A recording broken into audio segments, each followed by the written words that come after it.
Еко паметна општина е проект спроведен од Центарот за климатски промени, поддржан од амбасадата на Соединетите Американски држави, а за промовирање на одржлив развој, обновливи извори на енергија, енергетска ефикасност, одржлив транспорт, зелени површини и намалување на емисиите на стакленички гасови во самите општини. Токму во овој повод, веќе во форшпат најавата, најавивме уште од вчера дека ќе имаме оваа прекрасна наша дама, која што е лојален пријател и партнер на Телма телевизија, апропо говорејќи за сите тематики или проекти кои што ги заедно кои што ги обработуваат секако и со локалното население, меѓутоа и јадрото, Центарот за климатски промени, оттаму Бојана Станоевска-Пецуровска, председателка на Центарот за климатски промени. Добро утро. Добро утро. Хектично утро со дождов, нели? Да, така, прилично малко хектично, ама еве успеавме да стигнеме, тука сме и многу и драго ми е што пристигна. Така, да, и мене ми е драго што сум тука и што ќе говориме неколку минути за оваа интересна и важна тема. Ќе се обидеме во овие 14 кои што ни остана да ги поентираме клучните, ама нема да биде последно гостување ваше, Бојана. Сакам да те прашаме на сам старт дефинирањето на што значи еко паметна општина. Тоа би сакал така да започнеме. Така, да. Значи, ова не е нов концепт. Значи, сме слушнале многу пати за смарт сити, за одржливи градови исто така. Значи, ние решивме минатата година некаде во март-април, кога го иницииравме овој проект, да го малце видоизмениме и наместо фокус на, да речам, дигитализација, да го споиме се во ова со да го споиме со животна средина, односно да го направиме концептот еко паметна општина. Што всушност представува еко паметна општина? Тоа е всушност општина која што во иднина ќе се стреми да ги намали емисиите на стакленички гасови, а со тоа и емисиите на загадувачки супстанции во воздухот, односно во атмосферата, преку конкретни мерки кои што ќе ги развиеме во рамките на овој патоказ за еко паметна општина, како што го крстивме, да, и кој што представува всушност плански документ, кој што општините треба да го усвојат на совет и понатаму да го почитуваат, да го одржуваат и да го почитуваат. И на некој начин тоа изад камерите ти спомена дека со ова е и потик и мотивација и за локалното население, меѓутоа и домаќинствата да дадат придонес. Апсолутно, да. Тоа е и меѓу другото дел од самата општина. Така, меѓу другото, да. Да, значи општината е она, да речам, прва институција, значи локалните самоуправи се тие кои што ги испорачуваат услугите до граѓаните, тие се оние кои што комуницираат со граѓаните, така што преку овој проект, преку општините, целта е да допреме и до граѓаните, односно локалното население. Ми спомена дека прилично сте имале критериуми или сте морале да направите приоритизирање од март месец, како велиш, минатата 2022 додека стигнете до месец август за старт, точно да ги сублимирате сите работи, бидејќи, како велиш ти, секоја општина има своји карактеристики, за да на крај и зошто се сведеме можеби на општина Струмица и општина Аеродром. Ги исполнија максимално, веројатно, и критериумите. Па да, значи вака сега, нас ни беше многу тешко да одлучиме која општина да ја одбереме. И затоа уште во апликацијата, значи кога аплициравме во програмата за мали грантови на Американската амбасада во Скопје, рековме дека врз основа на претходно развиени критериуми ние ќе одбереме две општини. Ние сакавме да вклучиме и повеќе, значи на повикот имавме 18 општини. Од цела земја се пријавија. Меѓутоа буџетот? Меѓутоа, за жал, не можевме да ги вклучиме сите, затоа што тука сме лимитирани и со ресурси, меѓутоа и со она што требаше да се набави, односно да се пилотира во самите општини. И затоа, како што ни беше согласно апликацијата, вклучивме само две општини, тоа општина Струмица и општина Аеродром. Значи, предуслов, односно критериум, меѓу другото беше општините да имаат развиено претходно некои плански документи, стратегии, да, од областа на животна средина и да имаат достапни податоци. Зошто е ова важно? Затоа што ние фактички со прости на дигресија како дигитални информации за секој кој што сака да информации поврзани со, да речам, потрошувачка на електрична енергија, со создавање на отпад на територија на општината. Понатаму број на домаќинства, количина за потрошено гориво, значи на каков новие поточки. Така. Зошто? Затоа што практично во овој патокас, односно планскиот документ кој што ќе го развиеме за овие две општини, ние ќе ги сумираме сите овие информации и ќе направиме инвентар на емисии на стакленички гасови, кој што ќе ни каже кој од овие сектори, да речеме енергетика, домаќинство, индустрија, отпад, земјоделски активности исто така, да. Проширување на зелена површина меѓу другото што ви исто така клучно. И зелените површини исто така ни се важни затоа што тие ги апсорбираат стакленичките гасови, така и генерално, значи загадувачките супстанции плюс допринесуваат за да речам ублажување на ефектите од климатските промени, значи топлотни бранови конкретно и слично.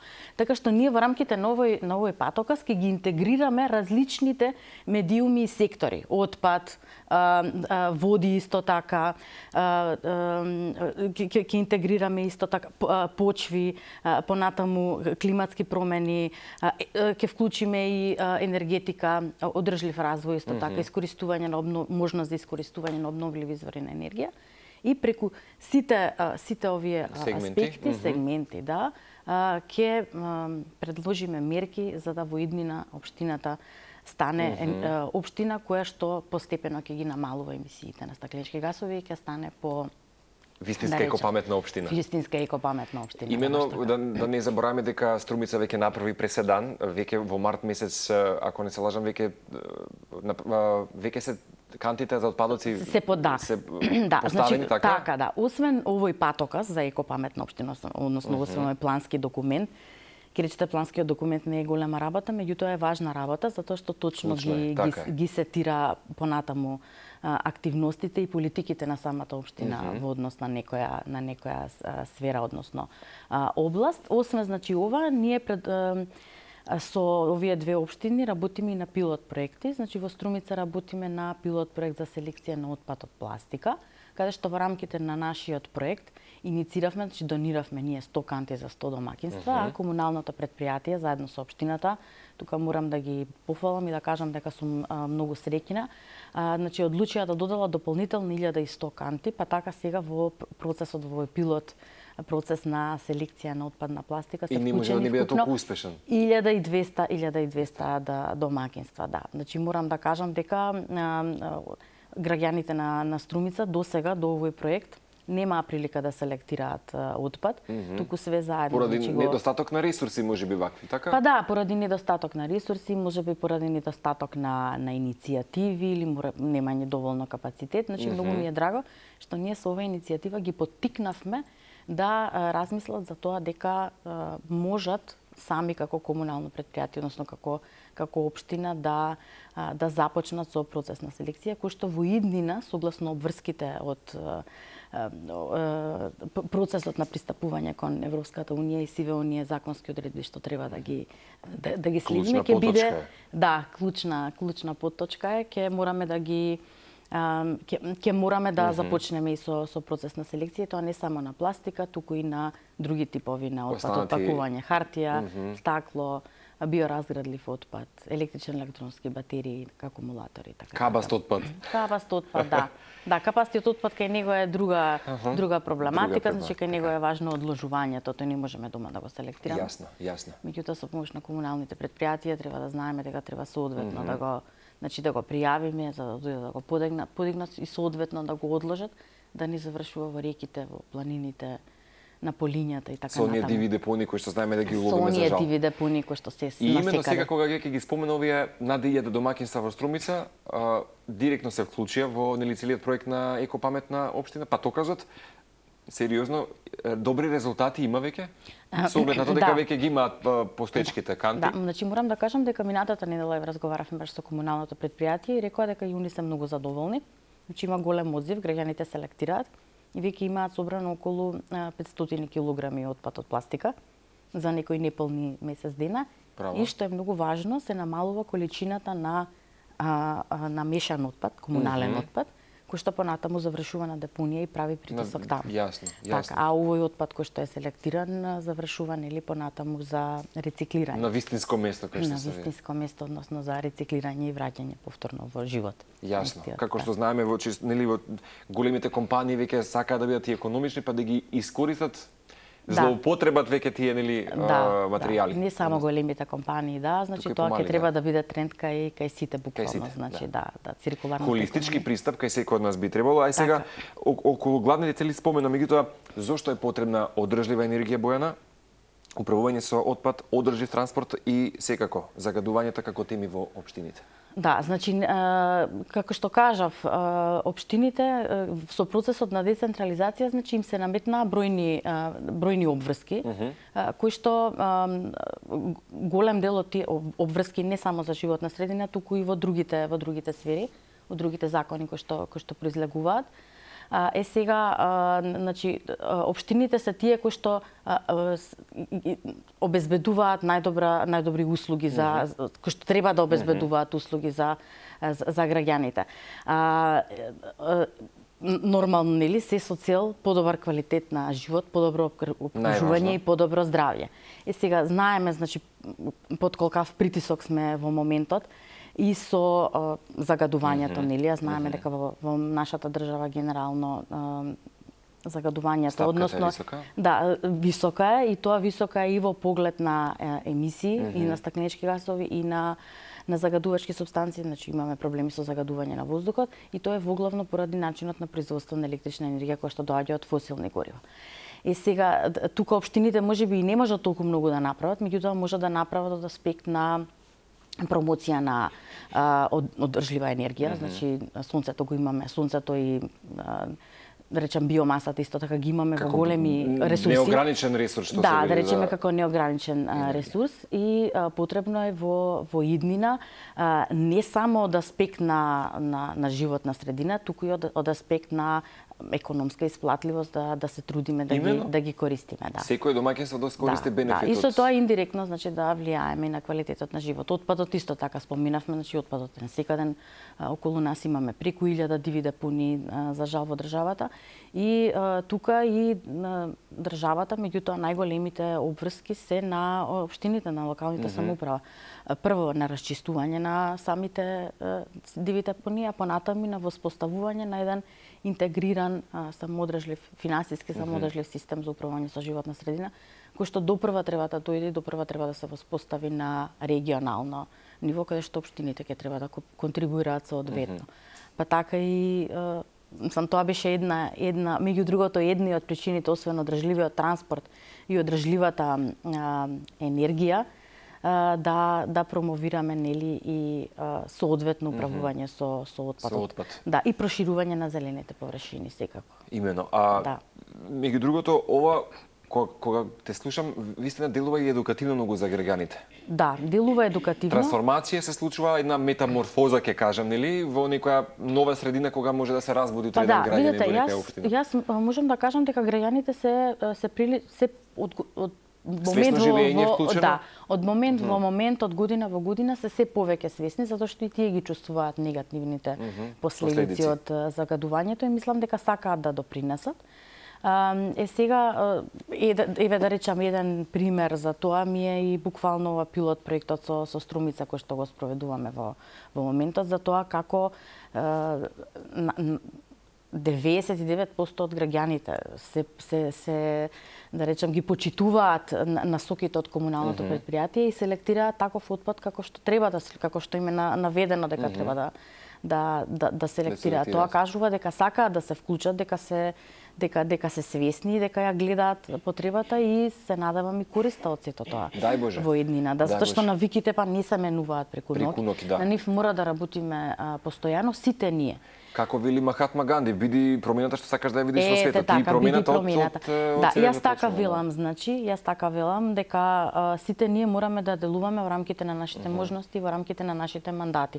Секој треба да прави тоа што може да го Јасно. да го направи. Јас мислам дека сите ние можеме да направиме подобро. Многу повеќе, апсолутно. Многу повеќе, да излеземе да. од комфортната зона на функционирање. така, да. Само за крај, нели ти кажав, ова нема да има крај. Јас многу сакам да разговараме, Така, меѓутоа баш ми во е овие драго. последни минути глобален самит, симпозиуми, семинари, дебати, диалози од секој аспект, од секој дел од планетата Земја географски се случуваат разни да речеме нели тематики околу климатските промени. Да не забораваме колку една индивидуа како јас секогаш ја посочувам Грета Туберг, една млада швеѓанка која што со транспарент излезе во среда нели во Шведска и потикне уште не знам колку народ нели да биде во нејзиното движење, односно свестувањето. Уште мал милион примероци имаме и луѓе индивидуи кои што потикнуваат. Често знаат екоактивисти од светот да бидат малку и по децидни во своите намери, што е добро, меѓутоа како часот на планетата Земја отчукува и така натаму. Кога некој ќе каже сепак тоа е еден циклус од планетата Земја која што може да помине, односно климатските промени се неопходни, ледено доба било неопходно и така натаму. Меѓутоа во овој момент, во ова време во кое што живееме, дали мислиш или има простор да бидеме прилично обесхрабрени или да се чувствуваме небезбедни, затоа што понекогаш и експлоатација чудна се случува на некои тематики и да не загрежи како, зашто сериозно до тој степен сме додени? На апокалиптична Не, сценарија? Да, мислам дека вака не треба да бидеме загрижени како индивидуи, треба да бидеме загрижени како држава, да речам, како општество. Институциите треба да бидат загрижени. Меѓутоа, не од аспект дека готово дојде крај на светот, нели? Меѓутоа, од аспект на тоа дека мораме да направиме брза реакција за да се адаптираме на овие промени. Значи да ги адаптираме начинот на живење, да ги адаптираме граѓаните, нели? Меѓутоа и да се адаптираме во различните сектори. Значи да се адаптираме во секторот води, да се адаптираме во секторот шумарство, природата е, значи биодиверзитетот е тој кој што тешко се адаптира за жал. Значи ние како човечки битија, кај нас адаптацијата на промените, поготово на временските, односно на климатските промени оди полесно, меѓутоа она што оди потешко е адаптацијата на биодиверзитетот, значи на природата. Така што тие се тие кои што се највеќе на удар, односно кои што највеќе се засегнати од ефектите на климатските промени, затоа што кај нив адаптацијата оди поспоро, климатските промени се случуваат многу побрзо. Сега за жал можеби не можеме да направиме многу како луѓе, како индивиди, како општество, меѓутоа ако ништо друго можеме да допринесеме за помала нивна деградација. Како што ќе биде, да речеме, еден мал сегмент, како што ќе биде еден мал сегмент од наша. Значи, вакви мали иницијативи, јас велам малку по малку, нели? До големи чекори. До големи чекори, до големи промени. Ти благодарам за ова утро со тебе и се надевам дека нема да биде последно во период во низа, бидејќи до август, како што кажавме, е проектот, па можеме да направиме уште едно гостување за да можеме да Сигурно да. Јас само би сакала уште да споменам дека со општина Аеродром таму работиме на одржлив транспорт и искористување на одржлива енергија. Значи, планираме поставување на фотоволтаична станица за полнење на електрични тротинети. Сега, во моментот сме во подготовка и на концептот, и на дизајнот, и на све што како. Јас сум многу благодарна на Американската амбасада во Македонија за тоа што препозна потребата и го финансираше овој проект и се надевам дека ќе добиеме и дополнителни финансиски средства за да вклучиме и други општини. Ти благодарам уште еднаш за гостувањето. И јас ви благодарам, да.